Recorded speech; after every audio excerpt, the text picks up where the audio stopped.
Estamos começando o shiur de hoje. Começamos o 10º capítulo do livro. Então, Emunat Havefi, volume 2. Estamos com a página 143. Então, diz o seguinte. Começa já com uma história especial do Chazon Ish. Estamos um novo capítulo, então vamos ver uma nova perspectiva sobre o assunto de Bitachon. Ele conta assim que tinha grande sábio, conhecido, famoso comentarista da Torá, chamado Ramban. Ramban, em português, a gente chamaria Nachmanides. Rabbi Moshe ben Nachman, na verdade. E esse comentarista, ele escreve que devemos acreditar que absolutamente tudo o que acontece está nas mãos divinas de Hashem. Então, como isso já na prática consta na Torá, Kol bidei Shamaim, tudo está nas mãos de Hashem, com exceção de uma coisa só. Qual é? Irat Shamayim, temor a Deus. Esse é, como diz, o direito que a gente tem. Então, assim, não há fenômeno da natureza que não seja comandado ou controlado por Hashem. Temos a obrigação de acreditar que tudo vem dos céus. Dessa forma, tudo segue o decreto divino e não adianta fazer qualquer esforço contra isso. Ou seja, se algo vai ter que acontecer, vai acontecer. Então, se você sabe que aquilo que vai acontecer já está programado por Hashem, e uma vez que está programado por Hashem, quem é Hashem? Por essência, a natureza do bem. Hashem quer fazer o bem. Então, na prática, o que significa que Hashem quer fazer o bem? Então, de fato, quando Hashem te faz alguma coisa, é para o bem. Por quê? Porque a natureza da Hashem é fazer o bem. Ok? Agora, às vezes, aquilo que Hashem está te mandando, que é bem, não necessariamente você está pronto para receber. Não necessariamente você acha que é bom. Ou, principalmente, não acha que é agradável ou confortável. Por isso que a gente tem sempre aquela frase, sempre falamos, você pede o que você quer e a gente manda o que você precisa.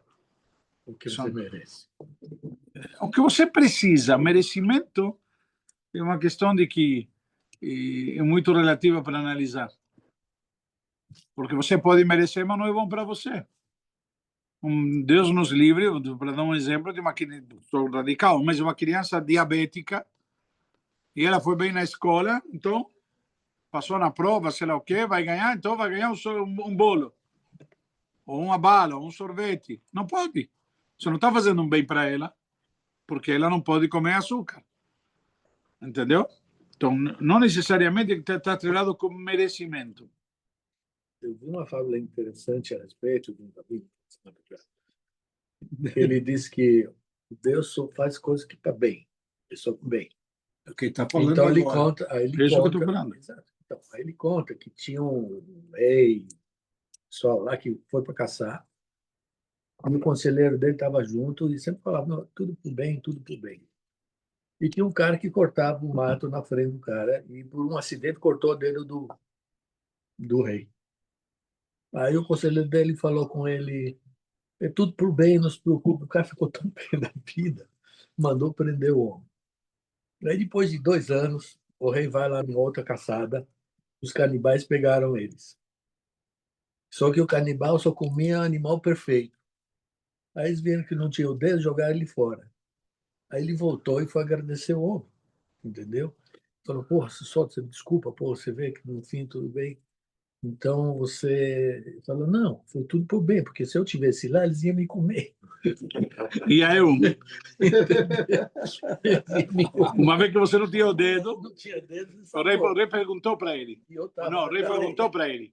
Você me disse que tudo para o bem. Eu entendi como foi bem para mim, mas para você que ficou 2 anos na prisão, como que foi bom? Isso. Também não precisava falar também. Porque se você não me colocava na prisão, eu estaria lá com você, hein? E então que ia era eu. Então é por isso que o Lula está vivo. Vamos lá. Tem que as leis do canibais é igual a do Beitamigdash, tem que estar inteiro. Em Balmum. Balmum. Vamos lá. Interessante. Então, na prática, diz ninguém conseguirá mudar nada que foi estabelecido por Akadosh Baruch Hu. Já se Hashem decretou alguma coisa, não adianta. En chokhmah ve'en tbunah neged Hashem, diz o Pasuk. Não adianta querer ser esperto com Hashem. Se Hashem decretou alguma coisa, vai acontecer. Não é que você vai ter um jeitinho que vai se salvar. Então, o que foi fixado que alguém terá. Assim será.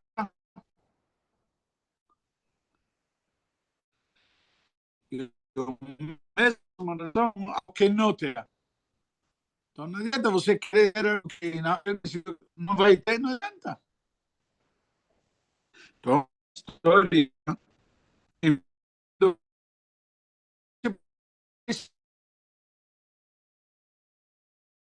Qual é o princípio de que saber que a gente está no comando? Não adianta. Ok? Preparado? Você, ok? Depois da colagem, eu vou, tantas horas, o clima. Agora ele falou que se curte a viagem para prefeitos, de uma prefeita. Então, na realidade, tem que estar falando. É a mesma coisa. Agora curte, o que vai fazer? Não adianta. É verdade, tinha muita gente no avião que estava revoltada porque perdeu conexão, porque tinha compromissos, etc. Não vai resolver nada. A gente está no comando. Mas não é só questão de que já foi. Está sendo. Está sendo. O que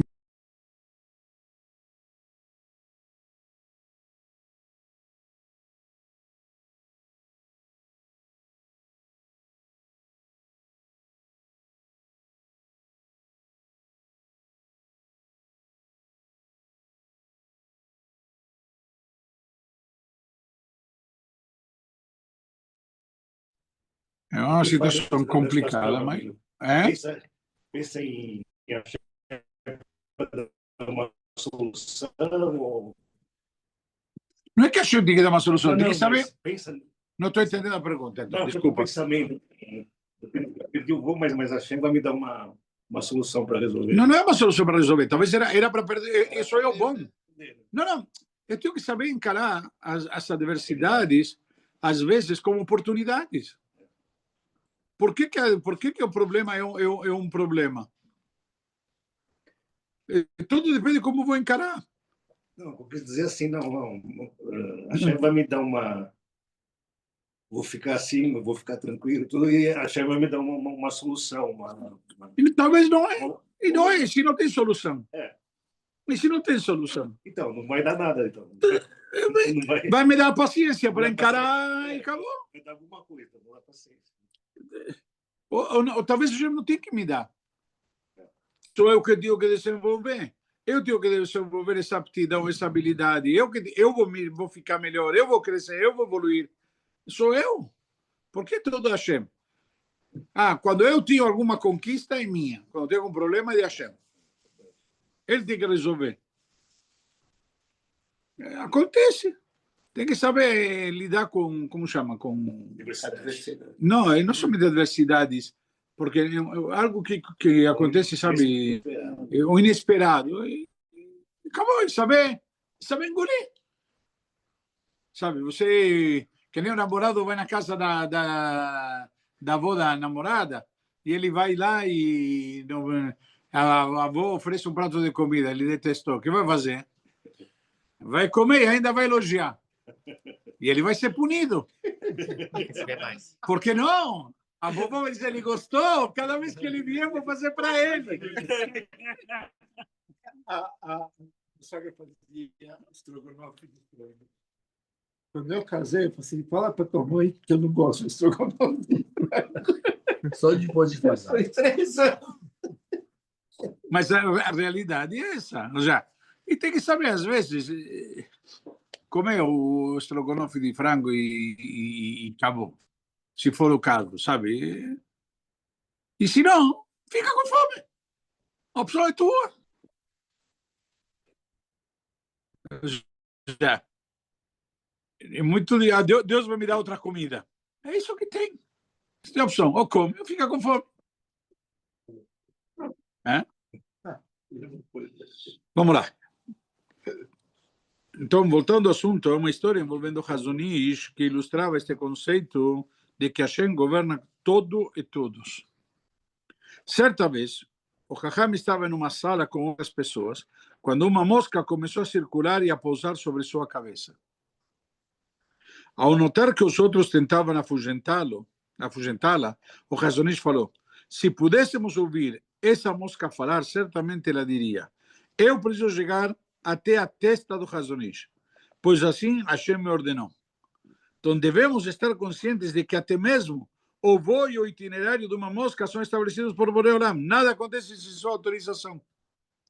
Na verdade, esse é o conceito que se explica sobre o Ashgaha Pratit. Se conta a história que uma vez com Baal Shem Tov, teve um Hassid que queria entender o que era Ashgaha Pratit. E ele falou que até uma folhinha que cai da árvore tem Ashgaha Pratit. Eu perguntei: o que tem? A folhinha que cai da árvore. E justo ele falou: observa aí, uma folhinha caiu e começou a chover, só que a folhinha caiu justo em cima de quem? De uma formiga. E começou a chover e a folhinha protegeu a formiga da chuva que estava vindo. Ou seja, alguma razão tem. A gente está lá no comando. Para nós podem fazer coisas, podem parecer, coisas muito ínfimas, insignificantes. Aleatórios. Talvez. Mas acho que na prática o conceito é esse: saber que a gente está no comando. E eu vou dizer uma coisa: às vezes você está no voo, falando de voo, talvez estou ainda sob efeito, jet lag, mas você está no voo e o que acontece? Começa a turbulência, etc. O que você vai resolver? Confia na habilidade do piloto, na capacidade dele. Ele está no comando. Ou num trânsito, ou numa estrada, você confia no motorista. Confia na Hashem.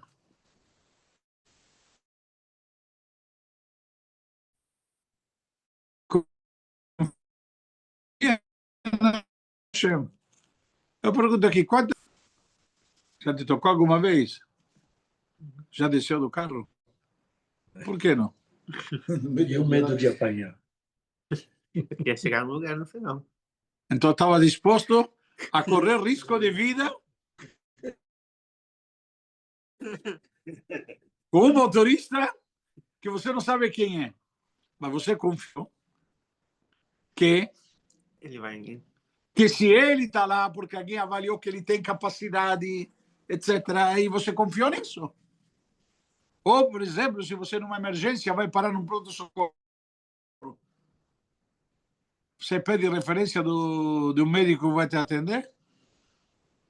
Você confia. A mesma coisa, confia na Hashem. É isso que nos ensina o rei Davi.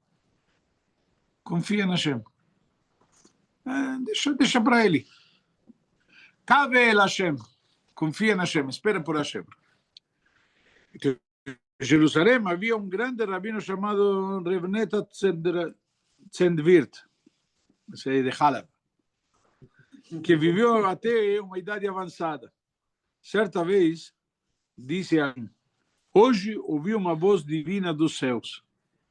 Já te aconteceu, Flávio? Não? Não, eu tinha percebido. O Nissim estava aqui, podia ter aproveitado. Acho que quando acontecer isso comigo, eu vou ficar com medo. Eu me lembro na pandemia, minha esposa estava já em casa pirando. Um dia estava falando com o armário. Falei: o que foi? Estou falando com o armário. Falei: o dia que você me dizer que ele te responder, que eu te interno. Tudo bem, mano. Eu li que depois dos 60, a gente tem medo de velas e flores. Então, em seu interlocutor se assustou, pensando o que poderia ser aquele chamado, ou se sua mente já estava sucumbindo à passagem dos anos. Então, não é nada disso. Hoje, pela manhã, quando acordei, não encontrei meus sapatos. Naquele momento, entendi que Hashem estava falando comigo o seguinte: tenho uma missão para você, a de procurar seus sapatos. Essa eu já ouvi. Já ouviu? Essa já. Então, fiquei 15 minutos procurando-os, até que finalmente os encontrei, entendendo que minha missão havia terminado, explicou o Rafa. Ontem à noite eu estava procurando onde colocaram meus crocs, meus chinelos. Até que desisti e fui dormir sem crocs. Acabou, ficar descalço. Acabou, e hoje de manhã. Está em Nova York. Não, eu trouxe, tirei da mala, dei para minha neta, olha, pega, coloca num canto. A netinha. Não, mas não, ela disse, dei para vovô, coloquei no quarto, todo mundo, não notava. Acabou. Entendeu? Deus tinha uma voz me dizendo, procura os crocs. E o que eu falei? Estou cansado, vou dormir. Mas cada um tem que saber o que responde. É assim que deve ser a vida de um Yehudi, que coloca sua emuná na prática. Ou seja, tem bitachon em Boreolam. Gostei da expressão agora, coloca bitachon na prática. Coloca, como chama, emuná na prática. Não é uma emuná teórica. É viver com isso. E aí é bitachon. Quando você sabe confiar, e deixa, acabou, né? Fazer o quê? Estava chateado, que eu vou, que isso. Caramba, vamos embora. Peguei o voo, não deu, tá bom. Ok, fomos lá, peguei um voucher do hotel, de táxi e de comida, me deram que comi, um pacotinho como chama?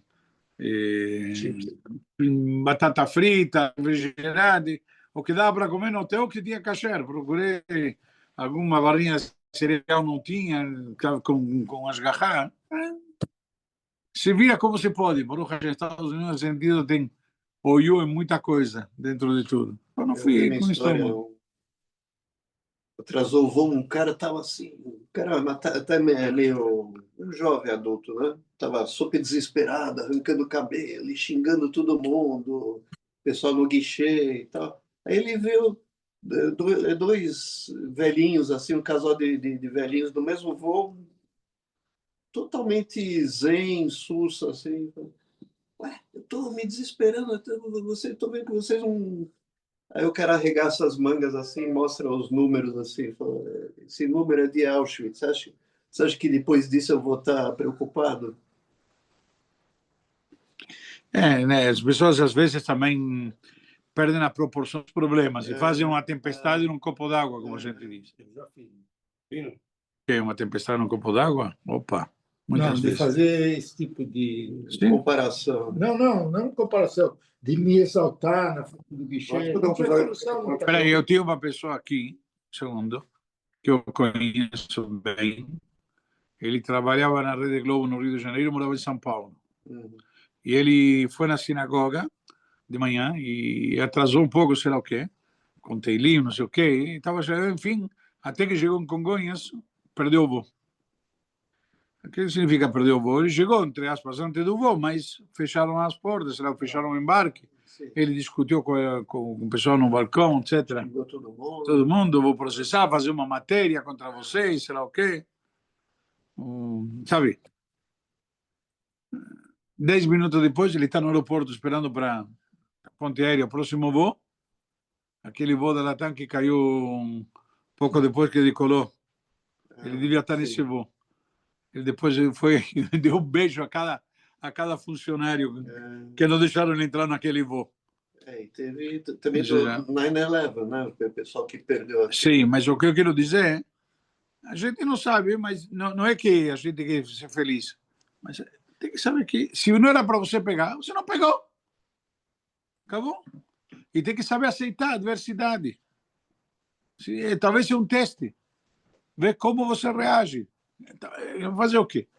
Eu mandei mensagem ontem lá nos Estados Unidos, enquanto estava lá ainda, para todas as pessoas que tinham compromisso ainda ontem e hoje, cancelando, remarcando, porque acabou. Fazer o quê? Não adianta. Então, deixa eu falar uma coisa. Já deve fazer 40 anos, né? Eu estava no cinema, tudo, começou a dar uma palpitação. Bom, eu vou resumir, eu fui direto lá para o Samaritano. Chegou no Samaritano, fiz um monte de exames, tudo, e falou assim, olha, você chegou na minha frente, o médico falou assim, parece que você está tendo um infarto, né?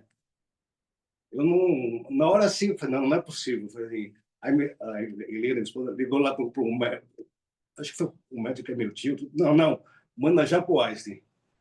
Chegou lá no Einstein, tudo, examinou, olha, você não tem nada, não é uma...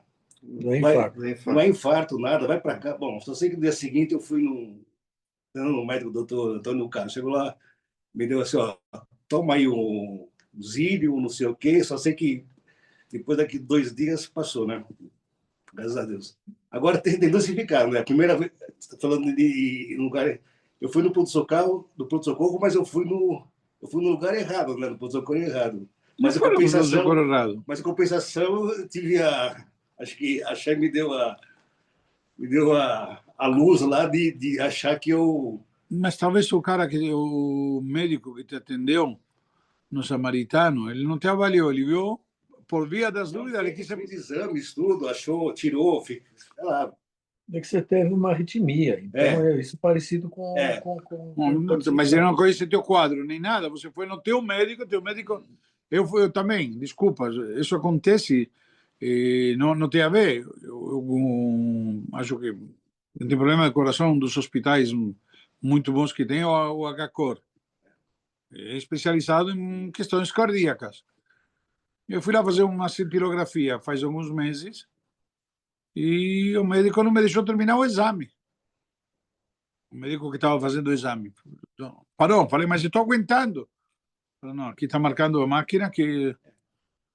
Só que acontece, depois que eu levou os resultados, fiquei preocupado. Fui no meu cardiologista que vou todo ano. Falou, o exame está muito bom, sei lá o quê, só que ele não sabe que você tem uma arritmia. Para ele apareceu a arritmia, ele pensou que você ia infartar. Eu estou tendo um caso que aconteceu comigo. Falou, ao contrário, o exame saiu perfeito.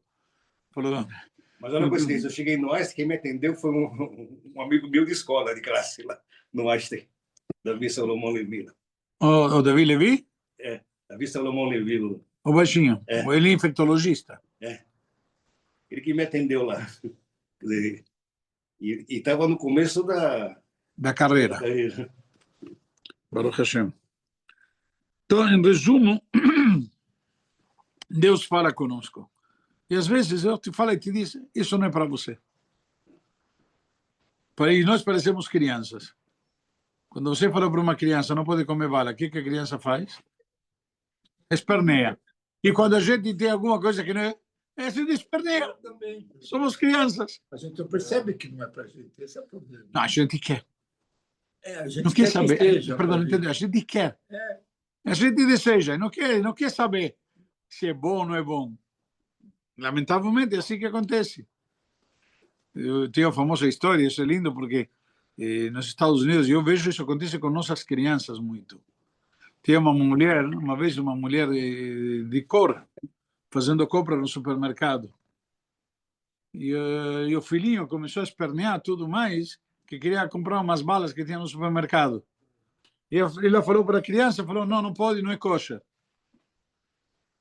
E um rabino por perto falou, desculpa. Desculpa aqui, a senhora come kosher? Eu vi, desculpa, me chamou a atenção, a senhora falou com seu filho, isso não é... Falou, eu não sei, mas eu vi que muitas mulheres aqui do bairro, quando vêm no supermercado, falam para a criança que quer, estava esperneando, e falam, não é kosher, e a criança se calma e não enche. Então comecei a fazer o mesmo com meus filhos, e está funcionando. Mas Na prática, o que eu quero te dizer com isso? Eu vi, já aprendi, meu netinho. Ele mora num lugar que não tem nada kosher. Então, a minha filha fala para ele, não, isso não é kosher. Então, outro dia ele veio para mim, Zeide, essa bala é kosher? Entendeu? Ele sabe que se não é kosher, acabou. Não. Mas ele aprendeu como algo que está fora da vida dele. Tem 2 aninhos, Baruch Hashem. Mas o que eu quero te dizer? Agora, se você falar que é kosher, vai não dar a bala para ele. Não sei se entende o conceito. A gente temos esse problema, a gente não distingue entre entre aspas, Ricardo, quando a gente diz não é kosher para você. Então, mas nos Estados Unidos, o kosher já é parte do linguajar normal, mesmo Eu esse sei, negócio, eu sei. isso daqui da senhora é uma experiência em particular, mas na vida em geral, muita gente usa isso. Sim, mas se usa com outro conceito, com outro Spano. conceito. Sim, mas o que eu quero dizer aqui é o conceito de você admitir algo que não é para você. Isso que eu quis trazer. Você admitir, te dizem isso não é para você e acabou. Entendeu? E isso basicamente o conceito do quando a Torá nos traz sobre os dogmas. Certo? Que a gente tem que saber. Eu quero, eu desejo, mas a gente falou, não é para você. Esses são os dogmas. Qual a lógica que o porco não é kasher? A gente falou que não é para você. Vamos lá.